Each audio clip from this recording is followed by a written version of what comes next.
Oh, wow. Say it ain't so.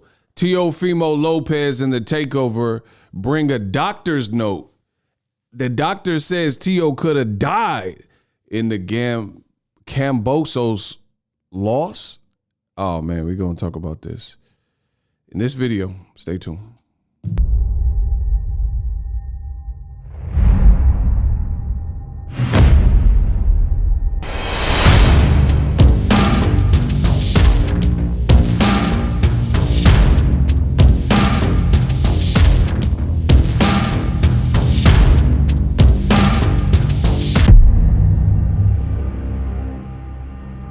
The future is now.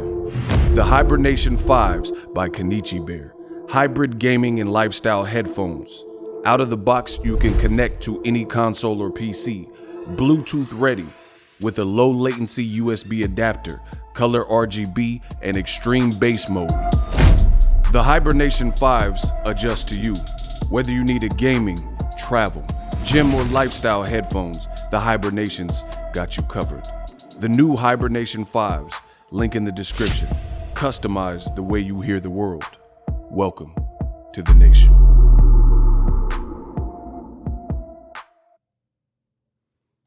Hello out there. What up, Fight World? It's your boy Ego, and I'm back with some more boxing. Don't know how you found my content on this beautiful platform, YouTube, but please throw a like on the video. Takes you a couple seconds. It's free, it's painless, and it goes a long way to help the channel, but most importantly to help people find the content who are looking for boxing content, all things the sweet science. This is your one-stop shop. I'm your boy Ego. Now we got to talk about it. Teofimo Lopez lost to George Kambosos. By now it's set in. We're already on another fight week. Devin Haney fights tonight. Gervonta Tank Davis fights tomorrow, and the excuses keep pouring in. Teofimo now has a doctor's note that he has put out, and I'm going to get straight to it and read it for the fans. The doctor says, quote, "He could have died for sure. How he breathed, I can't even explain to you. It's like somebody tied a 300-pound set of weights around Teofimo's chest, like his neck and chest were in a vice." This is coming from Dr. Linda Dahl on Teofimo Lopez fighting George Kambosos, right? And this is from ESPN's Mark Kriegel. The damage control from Top Rank and ESPN has officially set in. So notice this is coming from Mark Kriegel. This is bad, people. This is bad. First of all, I'll start off by saying this. I'm glad Teofimo is healthy and he's out of the fight safe. But this right here is bad on so many levels, and hopefully I could do a great job to explain to you why this is bad. This is typical damage control. You see it oftentimes with ESPN Top Rank. ESPN fighter lost on a rival promoter. That wasn't the intended plan. And now as a result, right? As a result, they have to find a way to justify it to the fans. The doctor continues by, "I looked at the scan when I saw him, Teofimo, on Monday. I just said, thank God you're alive." The melodramatics continue. "He's lucky that he is not dead. I mean, really lucky." And this is some other doctor, Dr. Peter Constantino. The air was surrounding his chest wall and his heart and his neck, places where air is not supposed to be. If he was hit in the neck or the chest in a certain way, in a certain place, he could have developed pneumothorax, a collapsed lung, and he would have instantly been down and unable to breathe and needing a chest tube, right? This is crazy. This is crazy for many levels. For starters, Teofimo claims New York, even though he was born in Florida. New York's his second home, whatever. That's where his dad's from, whatever, right? New York State Athletic Commission is, just like the California State Athletic Commission, one of the most stringent athletic commissions in the world of boxing. It's not my opinion. This is a fact. Furthermore, part of the reason why, in my opinion at least, New York State Athletic Commission. So keep in mind, this is the same commission where you had Nate Diaz and Jorge Masvidal on that UFC. Remember, it was competing with Canelo Kovalev. On that particular fight, Dwayne The Rock Johnson was there in attendance to present the winner with the BMF belt. Remember, Nate Diaz is a true warrior from Stockton. Shout out to NorCal, shout out to Stockton. And he wanted to keep continuing. But the strict doctors seen cuts, even though Nate Diaz he was completely bloodied when he fought Conor McGregor, and he submitted Conor McGregor in that first fight. New York State Athletic Commission, they terminated the fight. Jorge Masvidal ended up winning the fight because they stopped the fight, right? Completely stopped. So just to give you guys some precedence on how strict the New York State Athletic Commission is. Now, when it comes to this boxing, often imitated but never duplicated. This is what I do. I could give you more examples quickly. Miguel Cotto, second home. He's from Puerto Rico. Shout out to my Boricuas, Wepa, right? Miguel Cotto fought Sergio Martinez, who injured his ligaments in his knee in the Julio Cesar Chavez Jr. fight in the 12th round. Never really was the same. Took long times off, looked bad versus Martin Murray, etc. He needed a knee brace in that fight with Cotto, and the New York State Athletic Commission wasn't going to allow him to wear it. So basically they say either you're healthy enough to fight or you need a knee brace. You know, they weren't going to let Maravilla Martinez fight with the knee brace. And he had to like petition and all this other stuff. So you mean to tell me in one of the strictest athletic commissions in this combat sport of boxing, in this martial art of boxing, they allowed Teofimo to fight with all this air in his lungs and all this, you know what I mean? It's a bad look. Beyond that, I know a lot of people get mad. Look, now he pictures, sob story pictures with Pedialyte and, you know, an air ventilator or whatever. And it says, only athletes understand the amount of pressure we deal with on a daily basis. My health isn't an excuse, but a fact. I almost died for people who could care less about us. All we are in the people's image is a dollar sign. Damned if you do, damned if you don't. Hashtag more than an athlete. Thank you, God, for the blessings with extra life so that my son can have his own father in his life. Glory goes to God, you know? So he posted this, and I just think it's a sad way for Teofimo to go out. That's just my honest opinion. I think this is a sad way. First of all, people have died in this sport, and this is not something we take lightly. But Teofimo, you can't play this bad cop role, and then when it doesn't work out, then you're trying to lean in and plead on the sympathy, you know, like this is a Lifetime movie. I don't think those worlds mesh well. They don't really gel well. So for me, I think the thing is this: if Teofimo acted a bit more, I guess you could say, regular in the buildup, and he wasn't saying he was going to smoke George Kambosos in one round, and Kambosos is weak and has never been on his level. He's too little. You can't bleed those two worlds together. You see what I'm saying? You can't be the ultimate trash talker, and then when it doesn't play out, then you fall back on this, because I'm positive if Teofimo would have beaten as intended George Kambosos, we would never have been hearing about this respiratory failure and possible lung collapse in his airways. And I understand he has a history of having asthma. That's well documented. But this, to me, this looks like some ESPN top rank Teofimo, get him out of the darkness, damage control type of stuff. Again, if he would have won, I highly, highly doubt we would be hearing any of this, right? In addition, oh yeah, we cooking. Smash the like button. In addition, Teofimo made several excuses, or he condemned Wilder for making several excuses. A lot of people get mad at what I say, but I promise you, on everything I love, they cannot disprove what I say. I tell you the difference that you see, the double standards, oftentimes with black fighters. This, all I typed into a Google search was Deontay Wilder excuses. Look at what you see as far as the titles for Wilder, who made excuses after he lost the second fight to Tyson Fury. It says ranking, these are the subheaders and headers, ranking all the excuses and conspiracies made by Deontay Wilder. Deontay Wilder list of every excuse made after the Tyson Fury loss.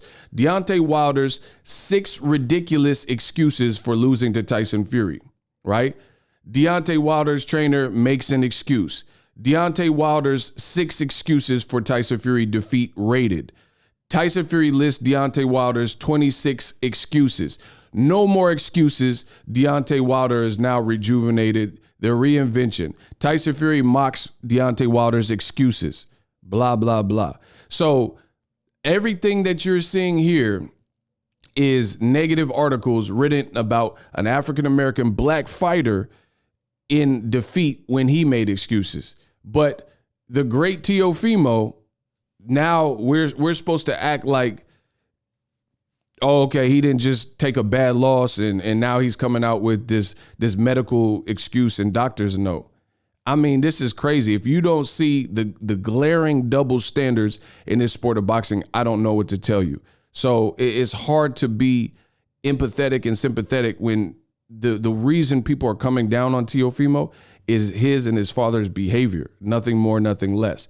If you just lost, people would be like, okay, you're a warrior, because it was a good fight. It was a great fight, valiant effort, but it's how they went about it. They said, I won. So another reason, listen, you're not going to play. Nobody in this boxing game is going to play me for a fool. I promise you that. Mark my words. I promise you that. Here's another problem. You and your father told the whole world, this is why I say it's damage control. You and your father told the whole world that you believe that you beat George Kambosos 11 rounds to 2, which makes no sense because that's 13 rounds and it was a 12-round championship fight. Then you changed it, said you won 10 rounds to 2, right? When in actuality, the real scorecard should have probably been reversed that. 2 rounds to you, rounds 9 and 10, and then 10 rounds to George Kambosos. But whatever, I digress. Tio's team told the world that they should have won the fight. Despite his face looking like this, they should have won the fight the opposite way. 10 rounds to 2. So you mean to tell me you believe you won? This is where you get caught up. You mean to tell me you won 10 rounds to 2 and you basically had a collapsed lung or respiratory failure or pneumonia, these Rona 19 type of symptoms, and you couldn't breathe, and the doctor's saying you lucky you're alive? So you really believe you won, and you barely, they're basically sounding like you were one punch away from a casket, but you're telling the whole world you won. Once again, these don't make any sense. So you're one punch away from, you get punched wrong, they're saying that you would have been debilitated and you could have lost your life. But you told the whole world that you won by a wide margin. So it's like you got to pick a side, like Nipsey Hussle said, switching out next, look where, pick a side, got to keep it there. You got to pick a side to keep it there. Either you put on this wide win performance where Kambosos only won 2 rounds, or you nearly lost your life because you had all these medical things going on in the process. Wow. And just to wrap this up, let's talk about it. So right after the loss, I posted this. November, 28th? I said, let me highlight it for y'all in yellow. Does Teofimo Lopez still think Deontay Wilder is being a BZ, a BITCH, after saying Wilder was making excuses? Now Teofimo loses and he won't accept defeat, and he's saying that they were forcing him to make weight. That sounds like a personal problem. It was all good just a week ago. The great ego Stradamus strikes again. I don't know how many times I have to keep being right. So I posted this immediately after the fight. I drudged up these articles where it says, don't try it. Teo Lopez tells Deontay Wilder to stop being a BITCH after making number of wild excuses for Tyson Fury's defeat. Teofimo tells Wilder, quote, you're a grown man. Stop being a BZ, right? So this is what Teofimo was saying. But now he's saying I won the fight. And then now it's gotten even worse. He's putting up doctor's notes and the doctors are alleging that he was near death. So when it's a black fighter, it's like, oh, let's rank all the Wilder's conspiracy theories, blah, blah, blah. In addition to that, Teofimo, boom, I talked about all this in real time. Teofimo let a 6'9", somebody who would really be a gigantic man and a heavyweight, punch him in the gut in the solar plexus just for ish and giggles. He let him punch him in the stomach. Now you're talking about you couldn't breathe. I don't know. Here's a thought. Maybe it's not a good idea to let somebody who would not be in boxing in your weight class, who is bigger than you, the mountain from Game of Thrones, who's bigger than most people on this planet, almost 7 feet tall and outweighs you, punch you in the stomach like you're Johnny Knoxville for no reason. Houdini died. If you look up Harry Houdini, the magician, this is how he actually died. He died from letting, I think it was a random Samaritan, to be honest, punch him in the stomach. Look it up. So I talked about it. It's on TMZ. It says, boxing star Teofimo Lopez trades body shots with the Mountain. Epic training, right? And I told you in real time, this was stupid. You're preparing for a Kambosos fight, right? This guy is into boxing, Thor, right? He's into boxing, and you're letting him punch you for no good reason, and you're supposed to be preparing. So this is just the L, bro. It looks bad for Teofimo. Even one of the first ladies of boxing, Miss Rosie Perez, says, oh man, Teo just took the mic and said he won the fight. Why did he do that?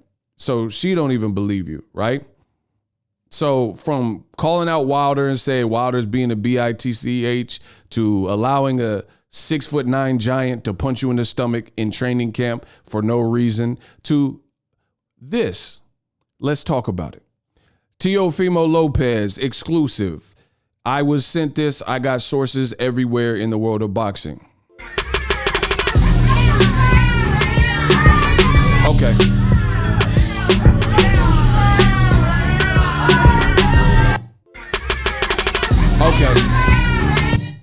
So if you don't notice by now, this is video that I was sent of Teofimo. And as you guys can see, he's at a hookah lounge and he's smoking hookah. You see the smoke coming out of his mouth. Boom. So you're complaining. You're a professional athlete who said they won, called Wilder bitch, and you're complaining about not being able to breathe with doctor's notes in this damage control, right? But you're smoking hookah. I'm not even a professional fighter. I smoke nothing. I don't smoke cigarettes. I don't smoke weed. I don't smoke hookah, right? And you're the professional fighter and you have asthma and you smoking a Zaza, open his lata, right? You smoke a hookah, as you guys can see from this clip. So it's just not a good look. In addition, listen, how many times I gotta prove my point. Smoking hookah can trigger asthma symptoms or even an attack as the particles act as an irritant to the airways. I'm not a doctor, but you don't have to be the smartest person in the world. Person with asthma, smoking, that's not necessarily it. What happens if you smoke with asthma? If you have asthma, smoking is especially risky because of the damage it does to the lungs. Smoking irritates the airways, making them swollen, narrow, and filled with sticky mucus, the same thing that happens as during an asthma flare-up, right? Can smoking hookah cause shortness of breath? Patients should be following, identify, develop further complications.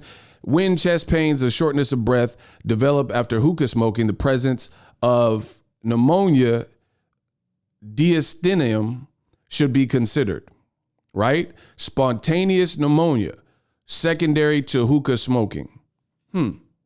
So you have documented lethal asthma, but you're smoking that Zaza? I mean, come on, bro. This is just bad. So you're letting giants punch you in the stomach and you smoking hookah. Checkmate. You tired of your YouTube videos not getting any views? Well, consider TubeBuddy. I've used TubeBuddy for years to scale up my YouTube channel. Now we're sitting over 200,000 subscribers. TubeBuddy is a browser extension that offers a ton of built-in productivity and time-saving services to take your channel to the next level. Use my link in the description to get started with TubeBuddy and level up your channel faster.